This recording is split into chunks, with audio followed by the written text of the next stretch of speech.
Hello everyone, welcome back to my channel. আজকে ready হয়ে যাব এক বিয়ে বাড়িতে। এত গরম, তাই বলি কি বিয়ে বাড়িতে যাওয়া যাবে না, সেটা অসম্ভব ব্যাপার। তাই রেডি হয়ে এই ইয়েলো কালারের শাড়িটা পরে আমি চলে গিয়েছিলাম সোজা বিয়ে বাড়িতে। বিয়ে বাড়িটা ছিল অ্যাকচুয়ালি খড়ি বাড়িতে। ডেকোরেশন দেখো কত সুন্দর লাগছে না, লাইটসগুলো।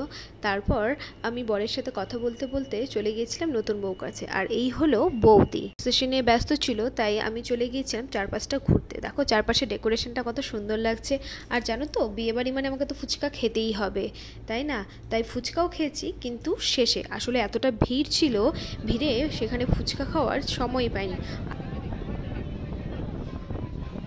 ফুচকা খাওয়ার তো তখন চান্স পাইনি, তাই বসে পড়েছিলাম এই দিদিভাইয়ের সঙ্গে গল্প করতে। গল্প করে সোজা চলে গিয়েছিলাম ফুচকা খেতে। জানো তো, ফুচকাগুলো না অসাধারণ ছিল গো খেতে। তারপর ফুচকা টুচকা খেয়ে সোজা চলে গিয়েছিলাম মেন মেনুতে। তাই পুরো ভিডিওটা তো করতে পারিনি, যতটা পেরেছি তোমাদের জন্য খাবারের মেনু দেখো। প্রথমে পড়ে গিয়েছিল ভাত, পকোড়া আর বিয়েবাড়ির ডাল তো আমার খুবই পছন্দের। জানো তো, এই ডাল ছাড়া বিয়েবাড়ি আমার অসম্পূর্ণই লাগে। তোমরা কমেন্টে অবশ্যই আমাকে জানাবে এই বিয়েবাড়ির ডাল তোমাদের কার কার ভালো লাগে। আর তোমরা অবশ্যই আমাকে জানাবে আমার ভিডিওগুলো দেখতে তোমাদের ঠিক কেমন লাগে।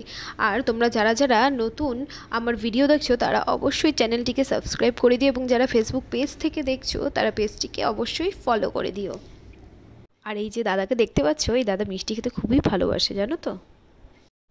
এই দাদা মিষ্টি খেতে এত ভালোবাসে, তাই সবাই মিলে লেগে গিয়েছিল দাদার পেছনে। খাওয়া দাওয়া শেষ করে সোজা চলে গিয়েছিলাম পান খেতে। পান খেতে খুব একটা আমি ভালোবাসি না, তাও সবাই বলছিল তাই ভাবলাম ট্রাই করা যাক। জানো তো, পানটা খেলাম কিন্তু না, জিভটা লাল হলো না। আর লাল না হলে পান খেতে ভালো লাগে বলো তো? তোমরা অবশ্যই আমাকে কমেন্টে জানাবে। আজ ভিডিওটা এখানেই শেষ করছি। টাটা, দেখা হবে তোমাদের সাথে আবার নেক্সট ভিডিওতে। ততদিন ভালো থেকো।